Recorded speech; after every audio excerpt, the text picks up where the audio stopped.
Apa yang kamu lakukan di sini, Bram? Suara Maya bergetar, nyaris pecah di tengah kesunyian yang mencekam. Kenapa kamu berbohong padaku? Kenapa kamu ada di rumah Arini sementara pesanmu bilang kamu di hotel? Bram tidak langsung menjawab. Ia menatap telapak tangannya yang kotor oleh cairan hitam kental itu. Maya memperhatikannya lebih dekat. Itu bukan darah, melainkan semacam pelumas mesin atau tinta pekat yang mengeluarkan bau kimia tajam. Napas Bram memburu, bahunya naik turun dengan tidak teratur, seolah oksigen di ruangan itu tidak cukup untuk paru-parunya. Maya, tolong, pulanglah, ucap Bram akhirnya. Suaranya serak, hampa, nyaris tak terdengar. Ini bukan seperti yang kamu bayangkan.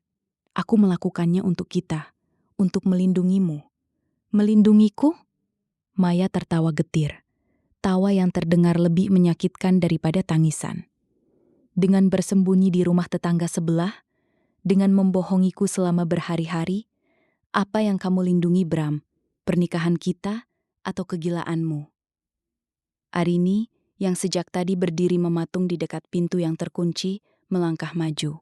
Wajahnya masih pucat, namun matanya memancarkan kemarahan yang tertahan selama berminggu-minggu.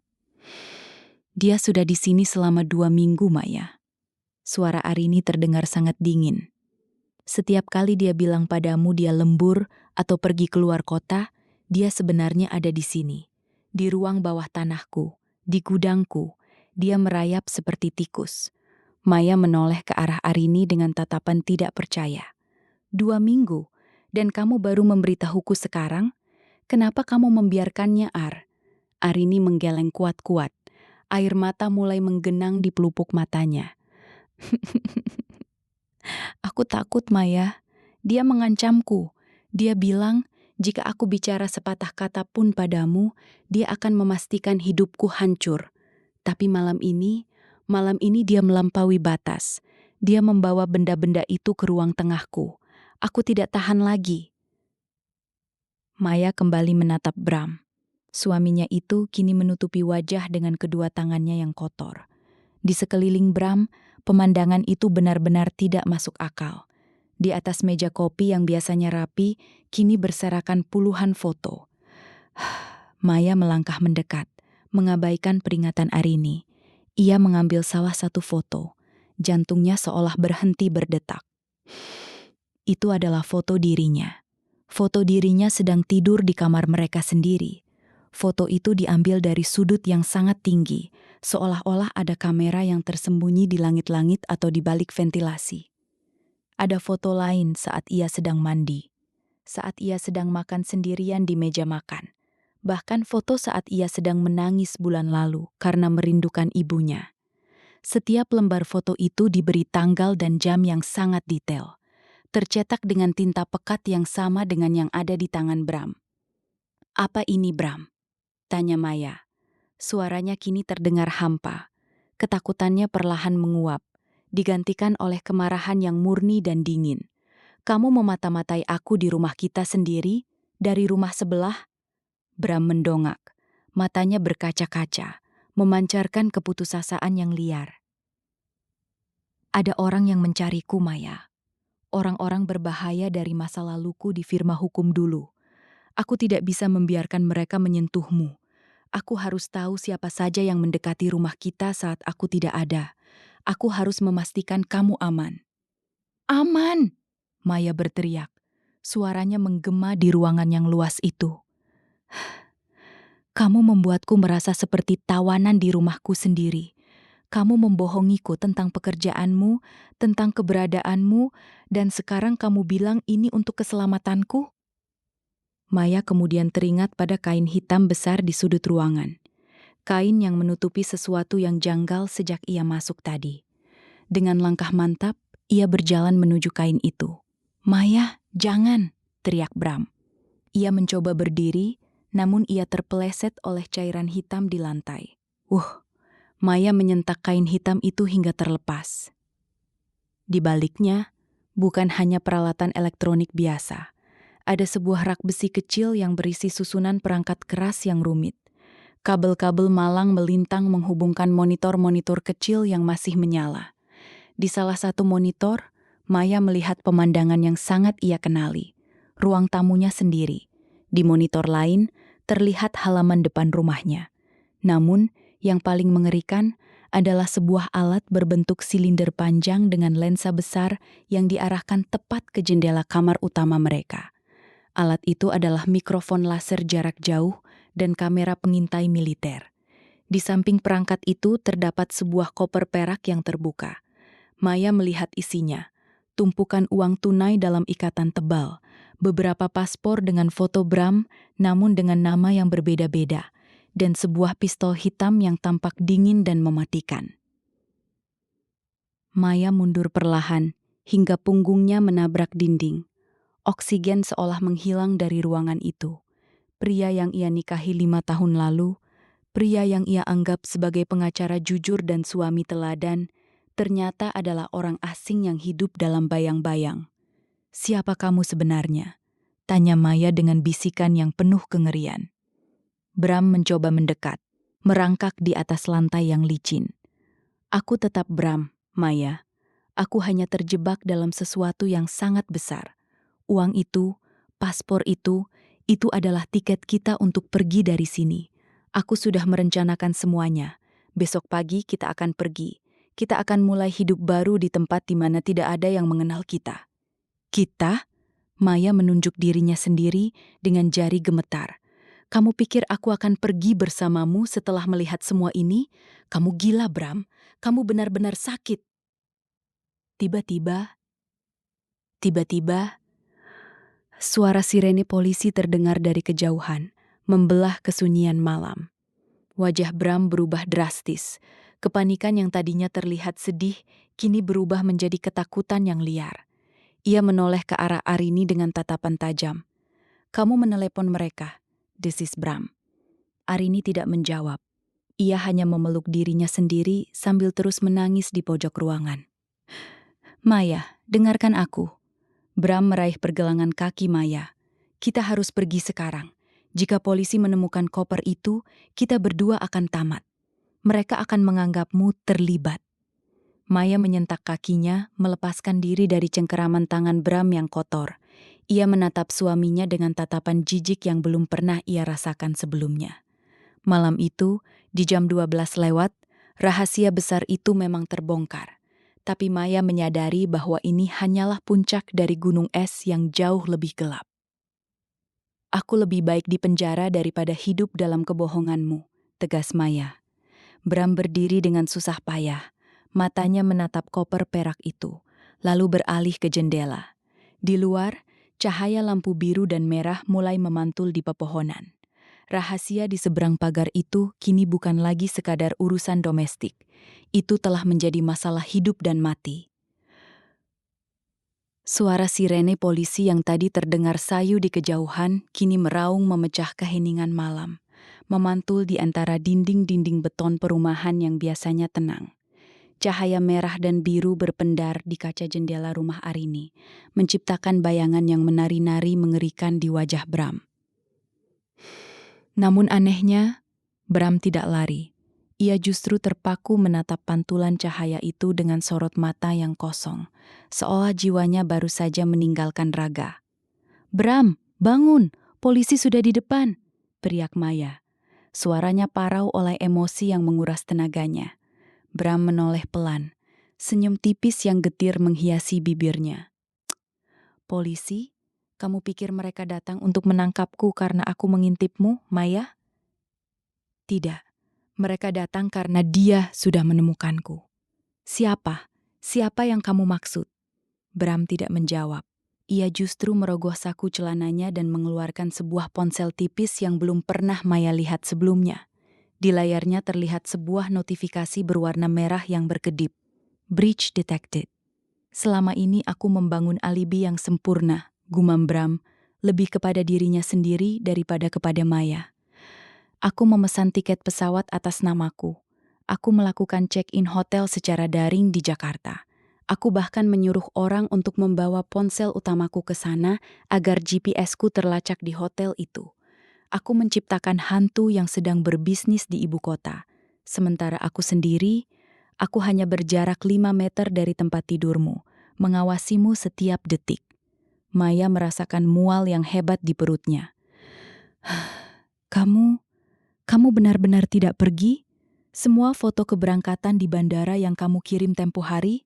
Foto lama, Maya. Diedit dengan metadata baru. Aku ahli dalam hal ini. Ingat, aku pengacara korporat yang biasa menangani kasus manufakturan data. Bram tertawa. Tawa yang terdengar sangat asing dan dingin. Aku hanya butuh waktu 2 minggu untuk menyelesaikan enkripsi data di berangkas itu. Hanya 2 minggu untuk memastikan kita aman selamanya. Aman dari apa, Bram? Maya berteriak. Air mata kini mengalir deras membasahi pipinya.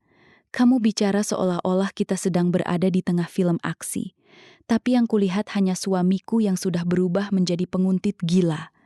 Arini yang sejak tadi terisak di sudut ruangan tiba-tiba berdiri. Dia berbohong, Maya. Jangan percaya sepatah kata pun darinya. Maya menoleh ke arah Arini. Apa maksudmu? Alibinya bukan untuk melindungimu. Arini menunjuk ke arah tumpukan kertas yang berserakan di lantai. Lihat kertas-kertas itu. Itu bukan data perusahaan. Itu adalah laporan keuangan yayasan milik ayahmu, Maya. Ayahmu yang meninggal 6 bulan lalu. Darah Maya seolah membeku. Ayahnya adalah seorang filantropis yang mengelola yayasan pendidikan besar. Kematian ayahnya akibat serangan jantung mendadak masih menyisakan luka dalam bagi Maya. Maya memungut salah satu kertas yang berserakan. Matanya menyapu barisan angka dan nama-nama perusahaan cangkang. Di bagian bawah ada tanda tangan digital yang sangat ia kenali. Tanda tangan ayahnya. Namun, ada yang aneh. Tanggal di laporan itu adalah 3 bulan setelah pemakaman ayahnya. Bram, apa ini? Suara Maya bergetar hebat. Kenapa ada tanda tangan Papa di sini? Papa sudah meninggal. Bram memejamkan matanya rapat-rapat. Itulah sebabnya aku harus bersembunyi, Maya. Ayahmu tidak meninggal karena serangan jantung. Dia dibunuh. Karena dia tahu seseorang telah menggunakan yayasannya untuk mencuci uang hasil perdagangan senjata ilegal. Dan orang itu sekarang sedang mengejarku karena aku memegang kunci akses ke semua rekening mereka. Maya menggelengkan kepala, mencoba mengusir informasi gila itu dari otaknya. Tidak mungkin, Papa hanya seorang guru tua yang peduli pada pendidikan. Kamu bohong, kamu hanya mencoba memutarbalikkan fakta agar aku kasihan padamu. Lalu jelaskan padaku, Maya. Bram melangkah mendekat, mengabaikan cairan hitam yang membuat kakinya licin. Kenapa pengurus yayasan ayahmu, Pak Hendra, tiba-tiba menghilang 2 minggu lalu? Kenapa setiap malam ada mobil hitam yang parkir di ujung jalan kita dan mematikan lampunya tepat pukul 10 malam? Maya teringat. Pak Hendra, asisten setia ayahnya, memang tidak bisa dihubungi sejak 2 minggu lalu. Dan mobil hitam itu, ia pernah melihatnya. Ia pikir itu hanya tetangga baru yang sedang merokok di dalam mobil. Aku bersembunyi di sini, di rumah Arini, karena ini adalah satu-satunya titik buta dari kamera pengawas mereka yang sudah terpasang di rumah kita. Lanjut Bram dengan nada mendesak. Aku memasang alat penyadap itu bukan untuk mengintipmu sedang mandi, Maya. Aku memasangnya untuk mendengar apakah ada orang yang masuk ke rumah saat aku tidak ada. Aku harus memastikan mereka tidak membawamu sebagai sandera. Langsung mendesak. Aku memasangnya untuk mendengar apakah ada orang yang masuk ke rumah saat aku tidak ada. Aku harus memastikan mereka tidak membawamu sebagai sandera. Tiba-tiba, suara gedoran di pintu depan rumah Arini terdengar. Bukan gedoran penuh kepanikan seperti Arini tadi, melainkan ketukan yang ritmis, kuat, dan penuh otoritas. Tok, tok, tok, tok. Buka pintunya, polisi. Suara pria dari luar terdengar berat. Arini bergerak hendak membuka pintu. Tapi Bram dengan cepat menerjang dan menahan tangan Arini. Jangan, itu bukan polisi. Lepaskan aku, Bram. Kamu sudah gila. Arini meronta. Lihat lampu di luar, Arini. Desis Bram sambil menunjuk ke arah jendela. Maya menoleh. Sirene itu, Lampu merah dan birunya masih berpendar, tapi tidak ada suara mesin mobil. Hanya lampu yang berputar di atas sebuah mobil sedan hitam yang gelap. Tidak ada stiker polisi, tidak ada nomor unit. Itu adalah lampu sirene portabel yang bisa dibeli siapa saja. Maya merasakan bulu kuduknya berdiri. Alibi Bram yang retak mungkin memang penuh dengan kebohongan pribadi, tapi ancaman di luar sana terasa sangat nyata. Maya, Bram menatap istrinya dengan tatapan paling jujur yang pernah ia lihat selama bertahun-tahun. Di dalam brankas di gudang Arini, ada sebuah dokumen asli yang ditandatangani ayahmu sebelum dia meninggal. Dokumen itu adalah satu-satunya bukti yang bisa membersihkan nama ayahmu dan memenjarakan orang-orang ini. Itulah rahasia yang sebenarnya. Gedoran di pintu depan berubah menjadi hantaman keras. Pintu itu mulai retak. Bram beralih pada tetangga mereka. Arini, aku tahu kamu bekerja untuk mereka. Aku tahu mereka menjanjikanmu uang untuk menjebakku malam ini. Tapi percayalah, begitu mereka mendapatkan apa yang mereka mau, kamu adalah orang pertama yang akan mereka singkirkan. Arini terdiam. Wajahnya yang pucat kini berubah menjadi ekspresi penuh rasa bersalah yang teramat dalam. Ia melepaskan pegangannya pada gagang pintu dan mundur perlahan. Maya, lari ke gudang. Perintah Bram pelan namun tegas. Ambil brankas itu. Aku akan menahan mereka di sini. Maya menatap suaminya. Pria yang baru saja ia sadari telah hidup dalam kebohongan selama berminggu-minggu, atau mungkin bertahun-tahun. Ia tidak tahu siapa yang harus dipercayai. Apakah Bram adalah pahlawan yang terdesak, ataukah dia adalah dalang dari semua kekacauan ini yang sedang memainkan peran terakhirnya. Pintu depan rumah Arini hancur berantakan. 3 pria berpakaian hitam dengan penutup wajah masuk dengan senjata api di tangan. "Lari Maya!" teriak Bram sekuat tenaga saat ia melemparkan kursi ke arah para penyusup itu. Maya tidak berpikir lagi.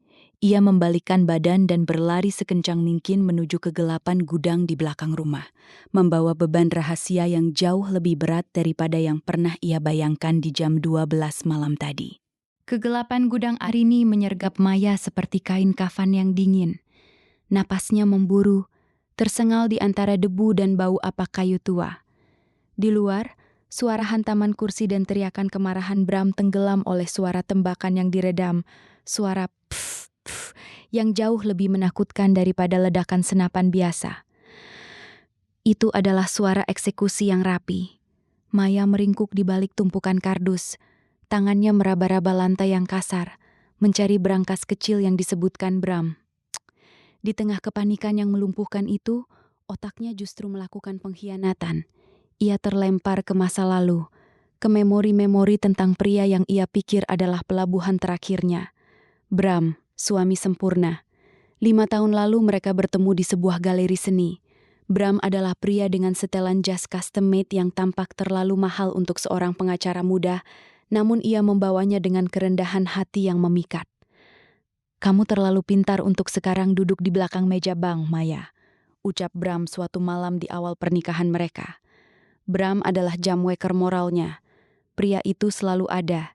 Ia tidak pernah lupa hari ulang tahun pernikahan, selalu tahu kapan Maya sedang stres, dan selalu memiliki solusi untuk setiap masalah. Namun di balik kesempurnaan itu, benih-benih kejanggalan sebenarnya sudah tertanam. Maya teringat kejadian setahun lalu. Ia menemukan sebuah kunci kecil di saku celana Bram saat hendak mencucinya. Ketika ditanya, Bram hanya tersenyum tenang. Senyum yang kini disadari Maya sebagai topeng yang sangat tebal. "Itu kunci loker di kantor, sayang. Untuk dokumen klien yang sangat rahasia. Jangan sampai hilang ya," ucapnya sambil mengecup kening Maya. Lalu ada insiden GPS. Suatu sore, Maya harus meminjam mobil SUV hitam milik Bram. Saat menyalakan mesin, layar navigasi otomatis menyala, menampilkan riwayat perjalanan yang aneh. Koordinatnya menunjukkan sebuah gudang di pinggiran kota yang kumuh, bukan alamat kantor hukum bergengsi di pusat kota. Ketika Maya bertanya, Bram menjawab dengan alibi yang masuk akal. "Oh, itu kasus sengketa lahan pabrik. Melelahkan sekali harus bolak-balik ke sana." Maya percaya. Ia selalu percaya, terutama setelah ayahnya meninggal 6 bulan lalu secara mendadak. Bramlah yang mengurus semua administrasi pemakaman, yang memeluk Maya saat ia meraung di depan peti mati. Biarkan aku yang urus, Maya. Jangan biarkan angka-angka ini menambah bebanmu, kata Bram saat itu. Kini, di dalam gudang yang gelap ini, kenyataan pahit itu menghantam Maya. Tss, Bram tidak sedang membantu. Dia sedang membersihkan jejak. Dia tidak sedang melindungi yayasan. Dia sedang menguasainya. Tangan Maya akhirnya menyentuh sesuatu yang keras dan dingin di bawah meja kerja tua yang tertutup terpal.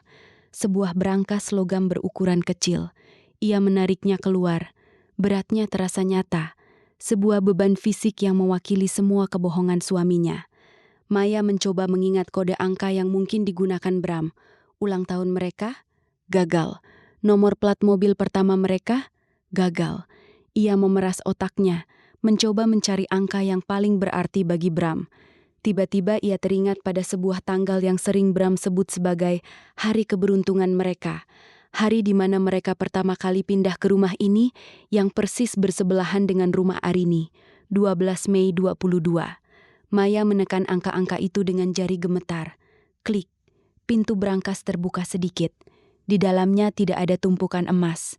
Hanya ada satu map plastik transparan dan sebuah flash disk hitam dengan logo kecil yang tidak dikenal. Maya membuka map itu. Di lembar pertama, ia melihat foto ayahnya bersama Pak Hendra, asistennya yang hilang. Namun, di lembar kedua, ada salinan akta notaris yang mengerikan. Akta itu menyatakan pengalihan seluruh aset yayasan kepada sebuah perusahaan bernama Bina Karya Abadi. Dan pemilik tunggal perusahaan itu adalah Brahasta Putra. Ya Tuhan, bisik Maya. Air mata kemarahan kini benar-benar tumpah. Bram tidak hanya memata-matai hidupnya. Bram telah merampok warisan ayahnya, merusak reputasi pria yang paling ia cintai. Dan kemungkinan besar, jika apa yang dikatakan Arini benar, jika ayahnya dibunuh, maka pria yang tidur di sampingnya setiap malam adalah sang algojo. Tiba-tiba pintu gudang berderi terbuka. Cahaya lampu senter yang tajam menusuk mata Maya, membuatnya silau. Seseorang berdiri di ambang pintu. Sosoknya tinggi, bayangannya memanjang di lantai gudang yang berdebu. Sudah ketemu, Maya? Suara itu lembut, terlalu lembut untuk situasi seperti ini. Itu suara Bram. Maya memeluk berangkas itu erat-erat ke dadanya. Jangan mendekat, Bram, atau aku akan menghancurkan flash disk ini. Bram melangkah masuk. Ia tidak lagi tampak panik, wajahnya tenang, hampir tanpa ekspresi, seolah-olah topeng suami sempurna itu telah dipasang kembali. Ia menyeka noda hitam di tangannya dengan sapu tangan putih. Kamu selalu terlalu cerdas, sayang. Itulah kenapa aku sangat mencintaimu, kata Bram. Tapi kecerdasan tanpa kontrol adalah hal yang berbahaya. Berikan berangkas itu padaku. Kita masih punya waktu 10 menit sebelum rekan-rekanku di depan menyadari bahwa aku sudah membereskanmu. Membereskanku? Suara Maya bergetar. Jadi Arini benar, kamu menjebakku malam ini agar kamu punya alasan untuk melenyapkanku dan membawa semua uang ini? Bram menghela napas panjang. Tidak, Maya. Aku menjebak mereka. Orang-orang di depan itu adalah orang-orang yang membunuh ayahmu karena mereka pikir ayahmu menyimpan kode akses rekening utama. Aku membawa mereka ke sini agar aku bisa menghabisi mereka sekaligus. Dan kamu adalah saksi alibiku. Kamu akan bilang pada polisi bahwa kita diserang dan aku membela diri. Lalu bagaimana dengan dokumen pengalihan aset ini? Maya mengangkat map itu. Bagaimana dengan fakta bahwa kamu mencuri yayasan papa? Bram terdiam sejenak. Matanya yang dingin menatap Maya dengan intensitas yang mengerikan. Ayahmu tidak tahu cara mengelola uang sebesar itu, Maya. Dia hanya membuangnya untuk sekolah-sekolah di pelosok. Aku membuatnya berlipat ganda untuk kita, untuk masa depan kita. Tidak ada kita lagi, Bram. Suara langkah kaki berat mendekat ke arah gudang. Arini berteriak di kejauhan, diikuti suara pukulan tumpul. Bram menoleh ke arah pintu, lalu kembali ke Maya. Waktu kita habis, Maya. Berikan berangkas itu atau aku terpaksa melakukan sesuatu yang akan kita sesali selamanya. Maya menatap flash disk di tangannya, lalu ke arah jendela kecil di atas gudang.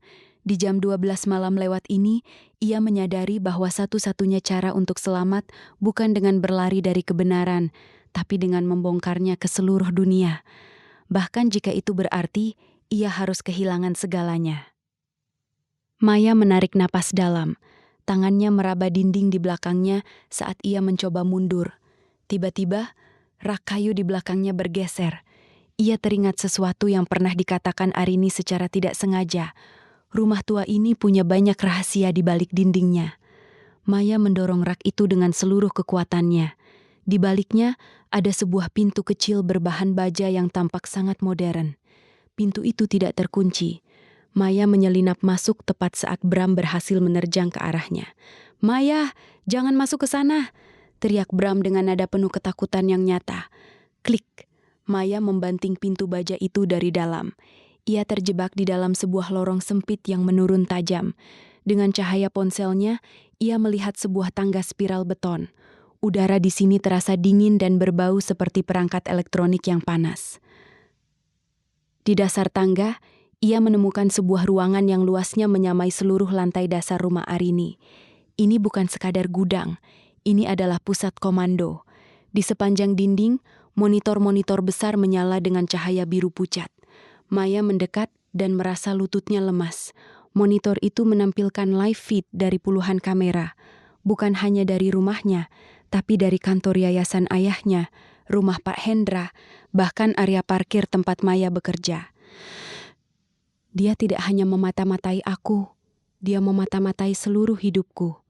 Maya membuka salah satu laci meja di sana. Ia menemukan sebuah buku log tulisan tangan Bram. Matanya melompat dari baris ke baris. Hari ke-45, Maya mulai curiga soal lembur. Harus meningkatkan dosis obat penenang di teh malamnya. Hari ke-180, operasi hampir selesai. Maya tetap menjadi ahli waris sah di atas kertas agar jejak hukum tetap bersih pada dirinya jika sesuatu terjadi padaku. Dada Maya sesak. Dosis obat penenang. Ia teringat betapa seringnya ia merasa pening dan tidur sangat lelap setelah Bram membuatkan teh melati kesukaannya. Selama ini suaminya telah membiusnya. Tiba-tiba, salah satu monitor di dinding berubah, menampilkan gambar Arini. Arini tidak lagi menangis. Ia berdiri di ruang tengah rumahnya, memegang sepucuk pistol dengan kemahiran seorang profesional. "Maya, jika kamu mendengarku..." Suara Arini terdengar melalui pengeras suara di ruangan itu, dingin dan datar. "Bram bukan hanya penjahat di sini, dia adalah pion, dan aku bukan tetanggamu yang malang. Aku adalah auditor internal yang dikirim oleh pemilik uang yang sebenarnya dicuri suamimu." Arini menatap langsung ke arah kamera. "Bram mencuri dari orang yang salah, Maya. Dia menjebakmu malam ini bukan untuk melindungimu, tapi untuk menjadikanmu tameng manusia. Saat polisi datang, semua bukti akan mengarah padamu sebagai otak di balik penggelapan ini. Dia sudah menyiapkan dokumen yang menyatakan kamu adalah pemilik tunggal perusahaan cangkang itu." Sound of heavy banging on the steel door above. "Maya, buka pintunya!" teriak Bram dari atas tangga spiral. "Arini akan membunuh kita berdua. Dia bukan siapa-siapa. Dia bekerja untuk kartel." Maya terjepit di antara dua pembohong besar. Ia menatap brankas di tangannya. Di jam 12 malam lewat ini, ia menyadari bahwa rahasia suaminya hanyalah bagian kecil dari labirin gelap yang kini mengancam nyawanya. Maya tidak punya waktu lagi untuk menimbang siapa yang lebih jujur di antara dua iblis. Ia melihat sebuah pintu keluar lain di ujung ruangan rahasia itu. Sebuah lorong sempit yang tampaknya mengarah ke gorong-gorong atau sistem drainase perumahan. Ia menyambar sebuah tas ransel di bawah meja, memasukkan brankas dan beberapa dokumen penting ke dalamnya, lalu berlari menuju lorong gelap itu, tepat saat pintu baja di atas tangga mulai retak dihantam kapak. Maya merangkak melalui lorong besar yang pengap. Jantungnya berdegup seirama dengan hantaman pintu baja di belakangnya yang kian menjauh. Cahaya ponselnya menari-nari di dinding beton yang lembab. Lorong ini tidak panjang. Hanya sekitar 10 meter sebelum berakhir pada sebuah tangga besi vertikal yang menuju ke atas. Dengan tenaga sisa, ia memanjat, mendorong penutup lubang, dan mendapati dirinya keluar di sebuah ruangan kecil yang sangat ia kenali. Gudang peralatan taman di halaman belakang rumahnya sendiri. Bram tidak hanya memata-matai dari sebelah, dia telah membangun jembatan fisik antara pengkhianatan dan rumah kami. Maya keluar dari gudang taman. Kakinya yang kotor menginjak rumput basah. Rumahnya tampak tenang dari luar, sebuah fasad kedamaian yang kini terasa memuakan. Ia masuk melalui pintu dapur yang tidak terkunci. Tentu saja, tidak dikunci, karena Bram bebas keluar masuk sesukanya melalui lorong bawah tanah itu. Tujuannya hanya satu, kamar tidur utama. Lantai kayu di lantai 2 berderit pelan di bawah kakinya. Maya sampai di depan pintu kamarnya. Ia menarik napas panjang, lalu membukanya. Kamar itu tampak biasa saja. Tempat tidur yang rapi, aroma lili yang menenangkan, dan foto pernikahan mereka yang tergantung di dinding. Bram tersenyum lebar di foto itu, memeluk pinggang Maya dengan protektif. Maya berjalan menuju lemari pakaian besar di sudut ruangan. Ia menggeser pintu lemari, menyingkap deretan gaun dan setelan jas Bram yang kaku. Ia meraba dinding belakang lemari. Kosong. Ia beralih ke ventilasi udara di atas nakas. Juga kosong. Lalu, matanya tertuju pada sebuah cermin besar setinggi badan yang menempel di dinding samping tempat tidur. Cermin itu memiliki bingkai ukiran kayu jati yang tebal. Maya mencoba menggerakkannya. Cermin itu berat, tapi tidak terpaku mati. Ia menarik salah satu sisi bingkai dan dengan suara engsel yang diminyaki dengan sangat baik, cermin itu terbuka seperti pintu. Di baliknya, bukan manusia, melainkan sebuah instalasi teknologi yang mengerikan.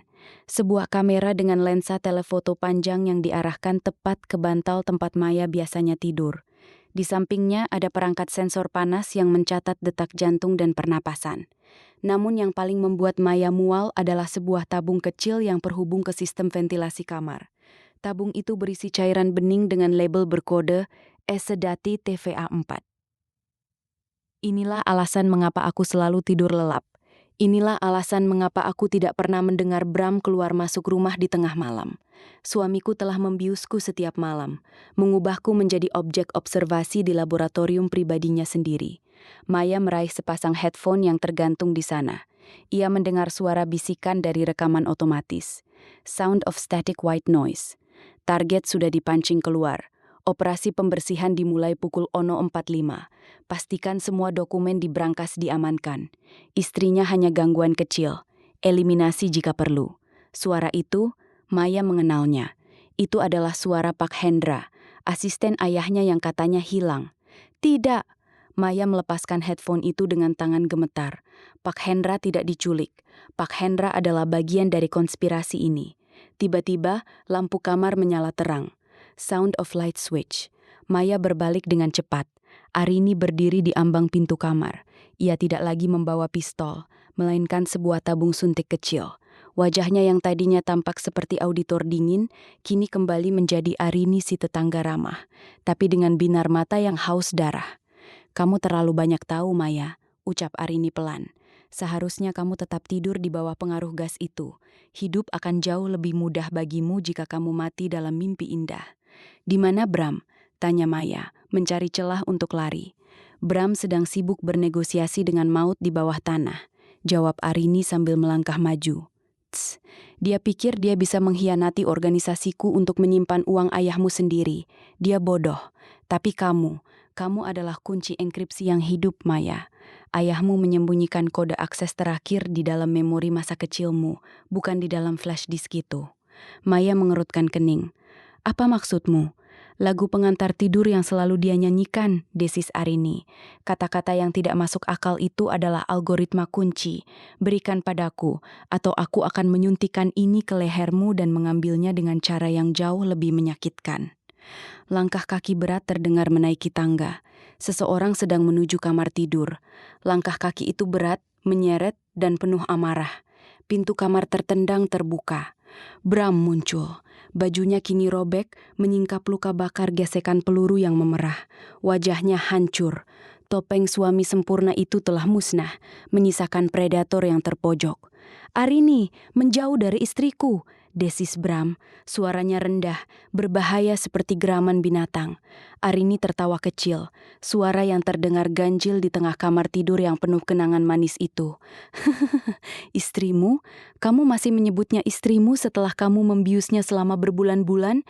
Bram, kamu menggunakannya sebagai kelinci percobaan. Jangan munafik. Aku melakukannya agar dia tetap hidup, teriak Bram.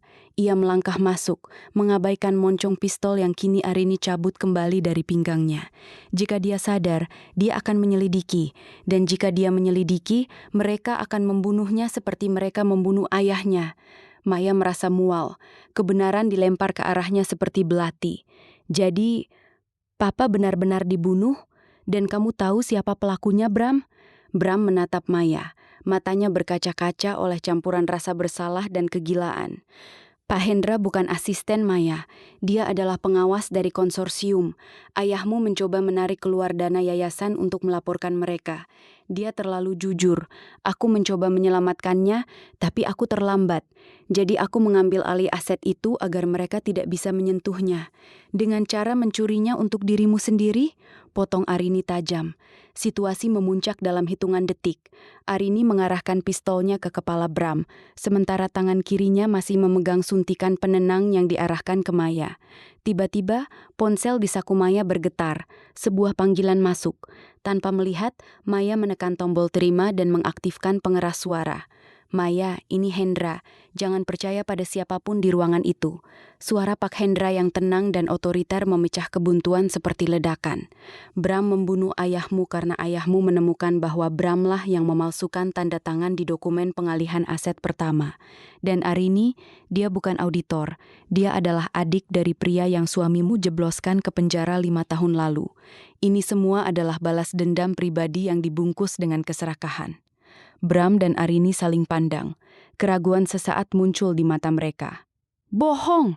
teriak Bram. Ia menerjang Arini. "Peftit!" Suara tembakan pertama memekakan telinga. Peluru Arini menyerempet lengan Bram, menghantam bingkai foto pernikahan mereka di dinding hingga kaca pecah berantakan. Maya menjerit, menjatuhkan diri ke lantai. "Berhenti sekarang!" teriak Maya dengan suara yang lahir dari keputusasaan murni. Ia berhasil meraih pistol Arini yang terjatuh di kolong tempat tidur saat mereka bergulat. Maya berdiri, mengarahkan senjata itu ke arah 2 orang yang sedang bergulat di lantai. Moncong pistol itu bergoyang di antara keduanya. "Kalian berdua adalah monster!" teriak Maya. Air mata mengalir deras. "Bram, kamu membiasku. Kamu memata-matai setiap gerak-geriku. Kamu mengubah rumahku menjadi penjara." "Aku melindungimu," rintih Bram. "Tidak, kamu melindungi investasimu." Maya menarik pelatuk bukan ke arah mereka, melainkan ke arah monitor pengawas di balik cermin. Sound of electrical explosion. Monitor itu meledak dalam percikan api listrik. Maya berbalik dan berlari keluar kamar, menuruni tangga dengan kecepatan yang membahayakan nyawanya. Ia harus keluar. Ia harus menemukan kebenaran yang sesungguhnya, kebenaran yang disembunyikan ayahnya dalam lagu pengantar tidur yang kini mulai terngiang-ngiang di kepalanya. Saat ia mencapai pintu depan, ia melihat sebuah mobil hitam berhenti tepat di depan pagar. Pintu mobil terbuka. Seorang pria tua dengan setelan jas rapi keluar. Itu Pak Hendra, dan dia memegang sebuah detonator kecil di tangannya. Maya terpaku di ambang pintu depan rumahnya. Udara malam yang dingin menusuk pori-porinya, namun hawa panas dari adrenalin yang memuncak membuatnya tetap terjaga. Di hadapannya, Pak Hendra berdiri dengan ketenangan yang mengerikan. Pria yang selama ini dianggapnya sebagai paman angkat, tangan kanan ayahnya yang paling setia, kini menatapnya dengan pandangan dingin seorang algojo. "Berhenti di sana, Maya." Suara Pak Hendra datar, namun berwibawa. Di tangannya, sebuah alat kecil dengan lampu merah berkedip. Sebuah detonator, tampak sangat mengancam. "Jangan biarkan emosimu menghancurkan kerja keras ayahmu selama puluhan tahun." "Kerja keras apa, Pak Hendra?" teriak Maya. Suaranya pecah oleh isak tangis. "Penggelapan uang, pencucian uang, atau membiarkan suamiku membiusku setiap malam?" Pak Hendra menghela napas. Langkahnya maju perlahan, membuat Maya mundur hingga punggungnya menabrak pilar teras. "Ayahmu adalah seorang visioner. Dia tahu sistem keuangan dunia ini korup. Dia membangun yayasan itu bukan hanya untuk sekolah, tapi sebagai lubang tikus bagi dana-dana gelap yang ia ambil dari para penguasa untuk didistribusikan kembali. Dia pahlawan, Maya. Tapi pahlawan butuh perlindungan. Bram adalah pelindungnya. Dan Arini,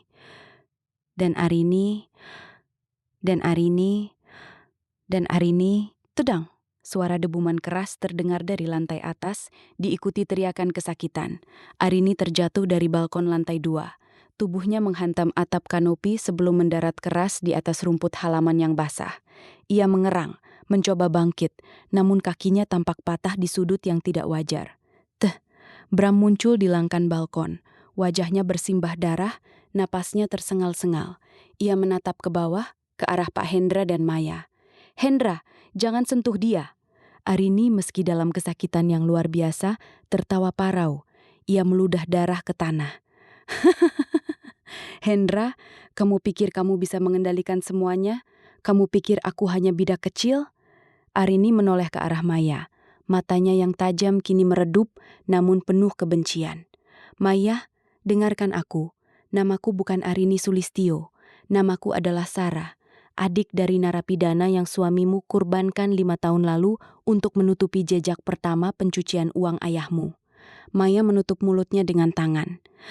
Setiap kata yang keluar seperti palu yang menghancurkan sisa-sisa kewarasannya. "Bram mengirim kakakku ke penjara bawah tanah yang paling gelap agar yayasan ayahmu tetap terlihat bersih di mata publik. Aku mendekatimu bukan hanya untuk uang itu, Maya. Aku ingin kamu merasakan apa yang aku rasakan.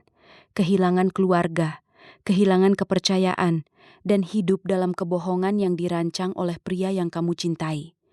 "Cukup, Sarah," bentak Pak Hendra. Ia menekan satu tombol di detonator. Sound of a muffled explosion and electrical buzzing. Tiba-tiba, lampu-lampu di rumah Arini di sebelah padam total. Diikuti suara ledakan kecil dari ruang bawah tanah, tempat pusat komando berada. Data itu sudah dihancurkan. Sekarang hanya tersisa kunci di kepalamu, Maya. Bram turun dengan cepat melalui tangga dalam rumah dan berlari keluar ke teras, berdiri di antara Maya dan Pak Hendra. Ia memegang lengan Maya dengan protektif, namun Maya menyentaknya kasar. "Jangan sentuh aku, Bram. Kamu pembunuh, kamu pembohong." "Maya, sayang, dengarkan aku sekali saja," bisik Bram. Matanya memohon. "Sarah benar tentang kakaknya, tapi aku melakukannya karena ayahmu diancam.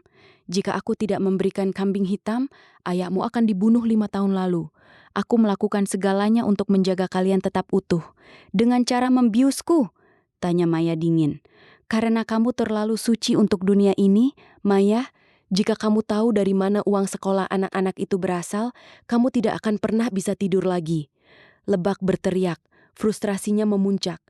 Pak Hendra melangkah mendekat, mengabaikan Sarah yang kini tergeletak pingsan di rumput.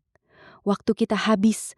Mobil-mobil konsorsium akan sampai di sini dalam 3 menit. Mereka tidak akan bicara sepertiku. Mereka akan meratakan rumah ini jika kodenya tidak diserahkan." Maya menatap ketiga orang itu bergantian. Suaminya yang manipulatif, asisten ayahnya yang dingin, dan tetangganya yang haus dendam. Semuanya menginginkan sesuatu darinya. Sesuatu yang bahkan ia sendiri tidak sadar ia miliki. Lagu itu, di tengah kekacauan potongan melodi lagu pengantar tidur yang dinyanyikan ayahnya setiap malam saat ia kecil, mulai berputar jelas di kepalanya. Bintang jatuh di sumur tua, hitunglah 7 di balik cahaya. Maya menyadari sesuatu. Ayahnya tidak pernah menyanyi dengan nada yang benar. Dia selalu menekankan kata-kata tertentu dengan ritme yang aneh. Itu bukan lagu, itu adalah rangkaian instruksi mnemonik. "Sumur tua," gumam Maya. Pak Hendra menajamkan pendengarannya. "Apa katamu, Maya? Katakan padaku." Maya menatap ke arah halaman belakang rumahnya, ke arah sumur resapan tua yang sudah ditutupi semen sejak 10 tahun lalu. Rahasia besar itu bukan ada di dalam brankas, bukan di dalam flash disk, dan bukan di ruang bawah tanah Arini. "Aku tahu di mana kodenya," ucap Maya. Suaranya kini tenang secara misterius. "Tapi aku tidak akan memberikannya kepada kalian berdua. Aku akan memberikannya kepada dunia." Ia mengangkat pistol yang masih ia genggam dan mengarahkannya ke arah tangki gas besar di samping rumah yang terhubung ke sistem pemanas. "Maya, jangan!" teriak Bram. Jika aku mati, kodenya mati bersamaku. Lancam Maya. Pak Hendra, letakkan detonator itu. Bram, menjauh dari aku. Di jam yang hampir menunjukkan pukul 1 pagi, Maya bukan lagi wanita yang lemah dan terbius. Ia adalah pusat. Betapapun pahitnya, langit malam yang pekat seolah ikut memuntahkan kemarahannya. Hujan turun dengan tiba-tiba, bukan lagi rintik tipis, melainkan deru air yang menghujam bumi dengan suara yang menulikan. Maya berdiri di tengah badai itu, daster tipisnya melekat erat di tubuh, namun ia tidak merasakan dingin. Tangannya yang memegang pistol tetap stabil, mengarah lurus ke tangki gas yang bisa meledakkan fasad kehidupan palsunya dalam sekejap. Maya, letakkan senjatanya. Kamu tidak tahu apa yang kamu lakukan, teriak Bram. Suaranya bersaing dengan gemuruh guntur. Aku tahu persis apa yang kulakukan, Bram, sahut Maya. Suaranya melengking tajam. Aku sedang menghancurkan penjara yang kamu bangun untukku. Tiba-tiba, sorot lampu putih yang sangat terang menyapu halaman rumah dari arah jalan raya. 2 mobil SUV hitam besar menderu masuk. Ban-bannya mencicit di atas aspal basah. Pak Hendra menegang. Wajahnya yang biasanya tenang kini memancarkan ketakutan yang nyata. Konsorsium, desis Pak Hendra. Mereka tidak akan bernegosiasi. Maya, berikan kodenya sekarang atau kita semua akan mati di sini. Pintu-pintu SUV itu terbuka serentak. 4 pria berpakaian taktis keluar dengan senjata laras panjang yang diarahkan ke arah mereka. Tidak ada peringatan, tidak ada negosiasi. Puff, puff, puff. Tembakan pertama menghantam pilar beton di samping kepala Bram, mengirimkan serpihan batu yang menyayat pipinya. Tiarap, teriak Bram sambil menerjang Maya, menjatuhkannya ke rumput yang kini berubah menjadi lumpur. Dalam kekacauan itu, Maya melepaskan tembakan ke arah tangki gas. Ia tidak peduli lagi. Ia hanya ingin semua ini berakhir. Namun, pelurunya meleset, menghantam pipa besi dan menciptakan percikan api yang langsung padam oleh air hujan yang deras. Lari ke arah halaman belakang, Maya, sekarang! Bram menarik lengan Maya, memaksa wanita itu bangkit di tengah desingan peluru. Maya berlari.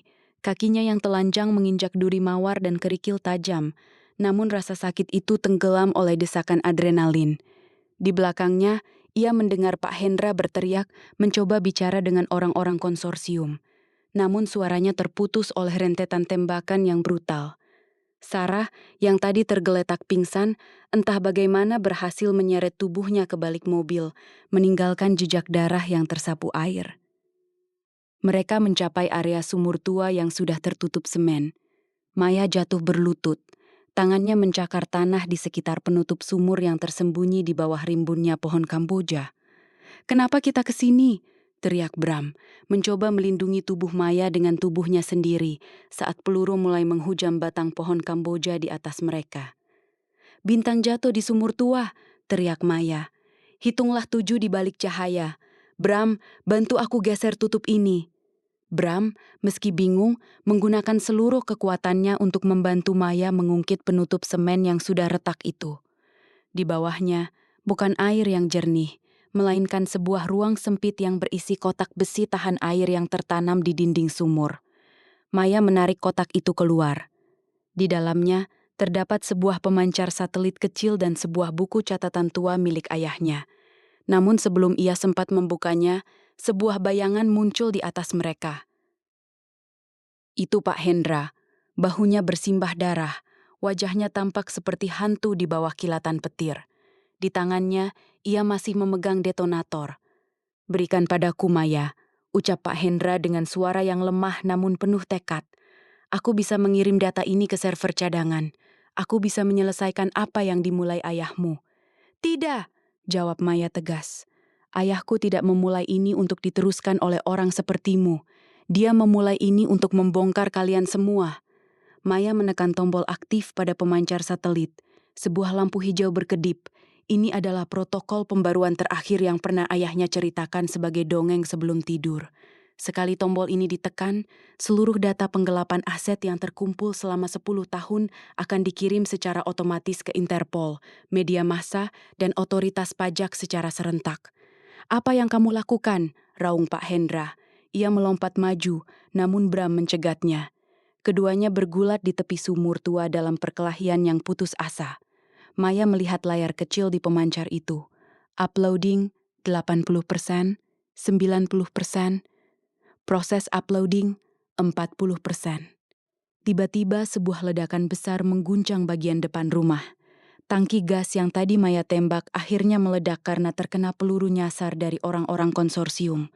Api membumbung tinggi ke langit meski hujan turun sangat lebat.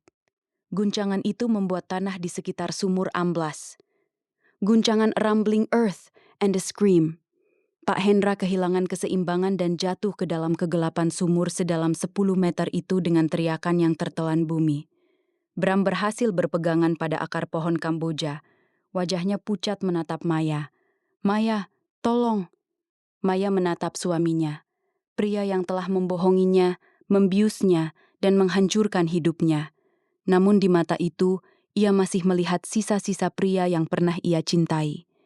Di tangan Maya, pemancar satelit itu berbunyi bip panjang. Sound of a long beep. Upload complete. "Semuanya sudah selesai, Bram," bisik Maya. "Rahasia besarmu, yayasan papa, dan semua kebohongan ini sudah tidak ada gunanya lagi." Lampu-lampu SUV konsorsium kini mendekat ke arah halaman belakang. Mereka tidak lagi mencari data, mereka mencari saksi untuk dilenyapkan. Maya menatap ke arah pagar belakang yang menuju ke hutan kota. Ia memiliki satu kesempatan terakhir untuk lari, atau tetap tinggal dan terbakar bersama puing-puing masa lalunya. Suara ledakan tangki gas di depan rumah masih menyisakan denging panjang di telinga Maya.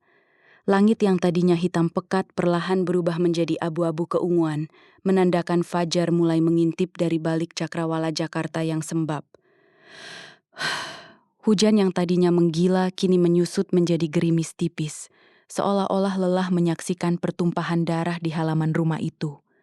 Bram masih berpegangan pada akar pohon Kamboja yang mencuat dari bibir sumur yang amblas. Napasnya tersengal. "Maya, tolong aku," bisik Bram. Tangannya yang bersimbah darah mulai tergelincir dari akar yang licin. Maya berdiri di tepi lubang. Selama beberapa detik yang terasa seperti keabadian, ia hanya diam. Ia mengingat setiap malam ia tertidur karena bius. Setiap ciuman di kening yang ternyata adalah cara Bram memastikan istrinya tidak curiga. Namun, ia mengulurkan tangannya. Bukan karena ia memaafkan, tapi karena ia tidak ingin menjadi monster yang sama dengan mereka. Dengan sisa tenaganya, Maya menarik Bram ke atas. Pria itu rebah di atas lumpur, terbatuk-batuk. Di kejauhan, suara sirene polisi yang asli akhirnya meraung mendekat. Kali ini bukan lampu sirene portabel, melainkan iring-iringan mobil satuan khusus yang dipicu oleh sinyal darurat dari pemancar satelit yang dikirim Maya ke markas pusat kepolisian. Orang-orang konsorsium di SUV hitam menyadari bahwa permainan telah berakhir. Dengan suara desitan ban yang memekakkan telinga, kedua mobil itu memutar balik, melarikan diri ke kegelapan jalan raya. "Semuanya akan terbongkar, Bram," ucap Maya datar, menatap api yang perlahan padam di sisa-sisa rumah mereka. "Rekening yayasan, kematian papa, perusahaan cangkangmu, semuanya sudah ada di tangan otoritas sekarang." Bram duduk bersandar di batang pohon. Wajahnya yang hancur menatap matahari yang mulai terbit. "Aku tahu, mungkin memang ini cara satu-satunya agar aku bisa berhenti berlari, Maya." Ia menoleh ke arah istrinya. "Kamu akan membenciku selamanya?" Maya tidak menjawab. Kebencian adalah perasaan yang terlalu melelahkan untuk saat ini.